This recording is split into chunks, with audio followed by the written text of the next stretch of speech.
네, 1세대부터 4세대까지 이 이동통신의 발달이 우리의 삶을 크게 바꿔놓고 있는데요. 이달 말 이동통신 5세대가 출범한다고 합니다. 네, 5세대 이동통신, 5G는 미래를 과연 어떻게 바꿀까요? 유영민 과학기술정보통신부 장관 모시고 얘기 나눠보겠습니다. 네, 어서 오세요. 어서 오십시오. 안녕하세요. 네. 네. 저희가 좀 설레요. 이 5G, 그것도 세계 최초로 상용한다고 하니까 이 5G 장관으로서 자긍심이 대단하신데 그렇게 5G를 강조하시는 이유가 뭔가요? 산업적인 측면에서 우리에게 굉장히 중요한 기회고 네. 이게 또 특징이 1등이 거의 다 가져가는 특징이 네. 있다고 봅니다. 승자 그래서 우리가- 독식이 이루어지겠네요. 예, 그렇습니다. 그래서 우리가 드디어 이번 달 말에 전 세계를 향해서 우리가 세계 최초 5G를 상용한다 선언을 하게 됩니다. 네.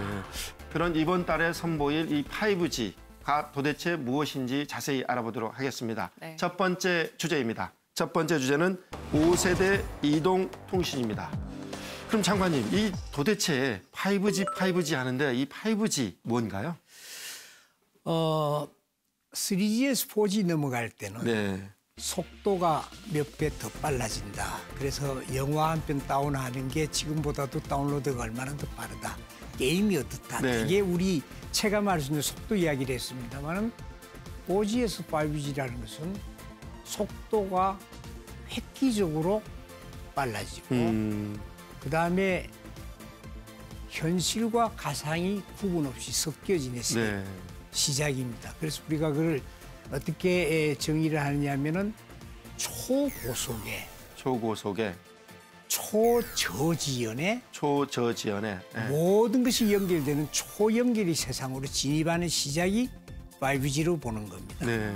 초고속을 간단히 설명드리면은 엄청나게 많은 데이터들이 지금보다 비교할 수 없을 정도의 짧은 시간에 그 데이터를 처리를 해서 분석을 하고 그걸 가공을 해서 활용 목적 필요한데 실시간으로 실어 나를 수 있는 네. 초저지연이라는 것은 지연 현상이 없으니까 네. 리얼타임 실시간으로 모든 것이 거리가 떨어져 있더라 해도 같이 느낄 수 있는 네. 시차가 없어진다는 네. 겁니다. 그다음에 초연결이라는 것은 지금보다도 비교할 수 없을 정도의 모든 사물이 다 연결이 되어진다. 우리가 그 사물 인터넷 이야기를 많이 했었거든요. 네. 네, 그렇죠. 모든 사물이 연결된다. 막연하게 이제 그렇게 했는데 이제는 그야말로 사람과 사람이 연결이 되어지고 사람과 기계가 연결이 되어지고 기계와 기계가 연결이 되어서 그래서 우리의 미래에 굉장히 새로운 기회를 주는 중요한 모멘텀이 될 것이다. 이렇게 네. 보고 있습니다. 네. 앞서 초저지연, 굉장히 중요한 말씀을 하셨는데요.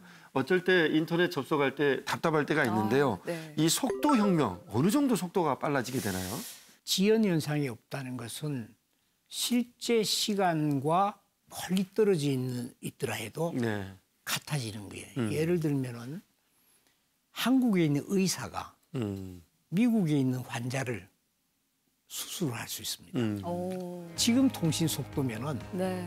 미국에 있는 환자를 로봇팔로 수술하는데 한국의 의사는 이미 살갗을 찢었는데 네. 한 3초 뒤에 작동을 한다 그러면은 실시간이 아니면 문제가 심각하죠. 심각하죠. 아, 초저지연 이해됩니다, 이제. 그 시작이 5G의 5G부터 시작이 상용화다. 될 거고 그게 전부 우리 산업이고 우리의 삶이고 우리의 미래다. 네. 네. 그럼 좀 더 구체적으로 이 5G가 우리의 삶과 미래를 어떻게 바꿔놓을지 보도록 하겠습니다. 네. 두 번째 주제입니다. 5G가 바꿀 미래 청사진입니다. 앞서서 이 홀로그램 얘기를 하셨는데 이 AR, VR 분야의 응용 분야가 굉장히 다양하다고 들었습니다.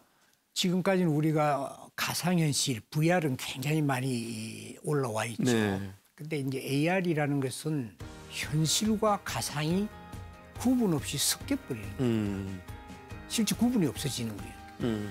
그게 보면은 우리 지금 살고 있는 이 땅을 현실의 땅, 네. 소위 리얼랜드라 그러면은 가상의 버추얼한 랜드가 같이 섞여버리니까 삶의 공간도 그만큼 늘어난다 봐야 돼요. 확장되는. 네.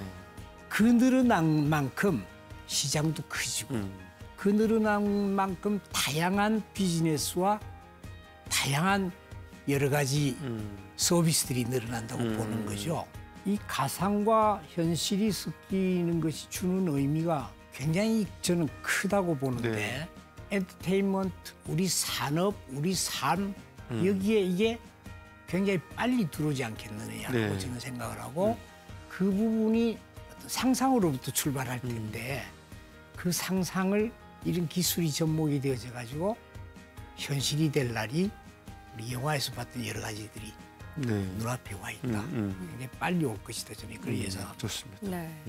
5G 상용화로 스마트 팩토리가 이제 탄생하기도 한다고 했는데 그러면은 어떤 점들이 좀 달라지는 건가요?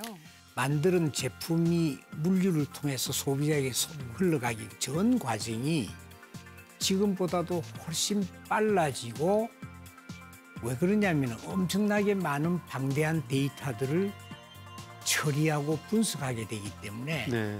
그게 결국 제조 현장에 산업 현장에 경쟁력을 높이는 원가를 떨어뜨리고 품질을 올려주고 더 많은 수요를 창출해내고 그것이 곧 5G 시대가 열어가는 산업의 변화로 저는 보고 있습니다. 네. 거기에서 이기는 자만이 살아남겠죠. 네. 원가 경쟁력이 있고 품질 좋고 네. 소비자의 입장에서도 좋은 품질의 그럼요. 제품들을 더 값싸게. 싸게 네. 할 수 빨리. 있으니까요. 그다음에 내가 원하는 것을 그렇죠. 네. 대량 생산해서 무조건 퍼주는 게 아니고 맞춤형으로. 맞춤형으로 어. 굉장히 당겨지겠죠. 네. 그렇네요. 지금 5G 시대가 되면 또 다른 기대가 큰 분야가 있어요. 이 자율주행차 분야인데요. 자율주행차가 사람 없는 운전자 시대를 연다. 그리고 그 자율주행차 안에서 모든 일을 마음대로 할 수 있다. 어떤 변화가 예상이 되나요? 지금도 자율주행차에 대해서는 굉장히 빨리 가고 있죠. 네. 그러나 작년에 기억하실지 몰라도 구글이 자율주행 자동차가 작년 3월일 겁니다. 네. 사고를 냈죠. 지금 통신 속도 가지고는 어떤 물체를 자기가 인지를 하고 네. 조치를 취하는데 상당한 거리가 필요합니다. 네.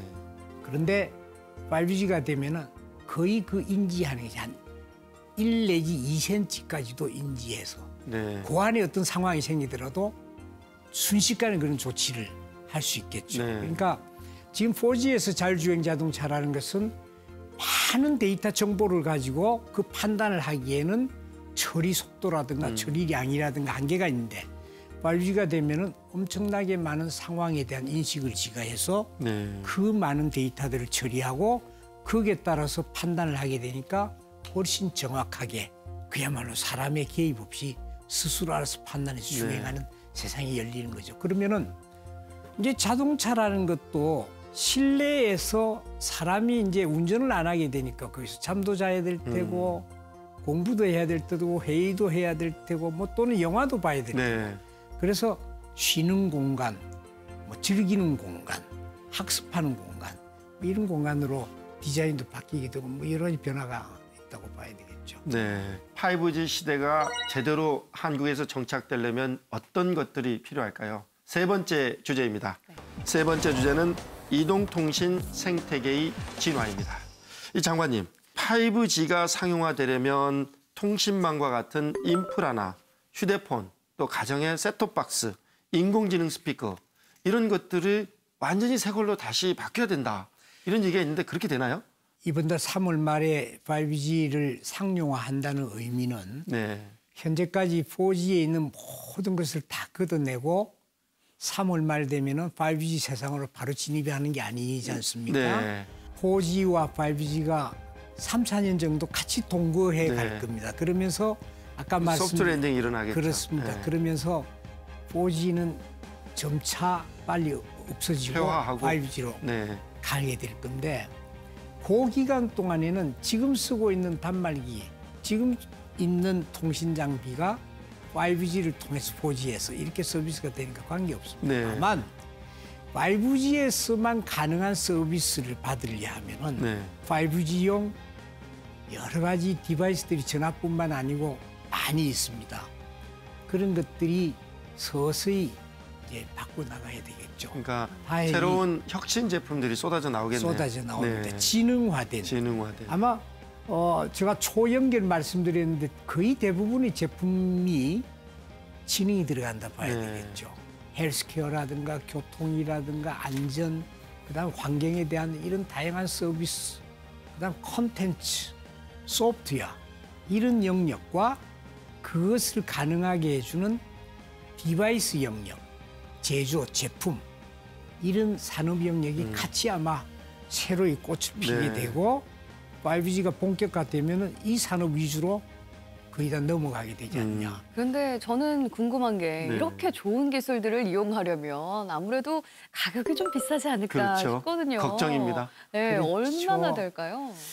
그런 걱정을 좀 덜어드려야 될 것도 정부가 해야 될 네. 일입니다. 네. 요즘 우리가 그 데이터량을 어느 정도 쓴다고 보시는지 모르겠습니다만은 한 6.5기가, 7기가 정도 쓴다 그럽니다. 평균적으로. 그 요금이 지금 한 5만 원대 요금입니다. 네. 근데 요 양을 네. 2G 시절로 대입을 해보면은 네. 1,300만 원 정도 요금이 나왔습니다. 와. 그런데 지금과 같은 데이터 요금 체계를 그대로 가져가면은 요금 폭탄이 올 수 있는 맞습니다. 거예요. 거기에 대한 준비를 정부도 하고 있고 그런 부분 우려를 들어줘야 될 것도 통신회사와 정부가 같이 노력해서 이렇게 풀어갈 테니 네. 가도록 하겠습니다. 네. 세계 최초 5G 상용화는 코앞에 두고 있고 네. 이제 5G 강국이 되기 위해서 정부에서 계획하고 있는 게 있다면 어떤 게 또 있으실까요?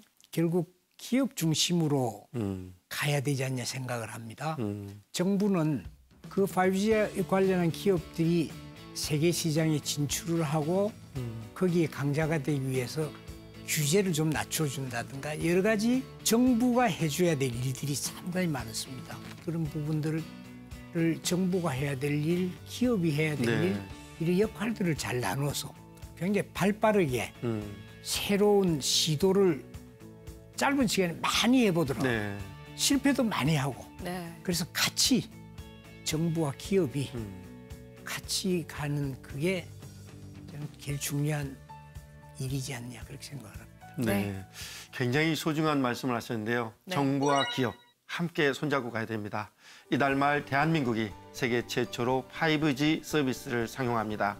법과 제도, 시스템을 잘 정비해서 세계 최고 이동통신 강국이 되면 좋겠습니다. 네. 저도 그렇게 바라고 5G의 오지에서 네. 저도 오지 장관으로 5G 기억되기를 강국. 바랍니다. 네, 좋습니다. 오늘 말씀 잘 들었습니다. 감사합니다. 감사합니다. 감사합니다.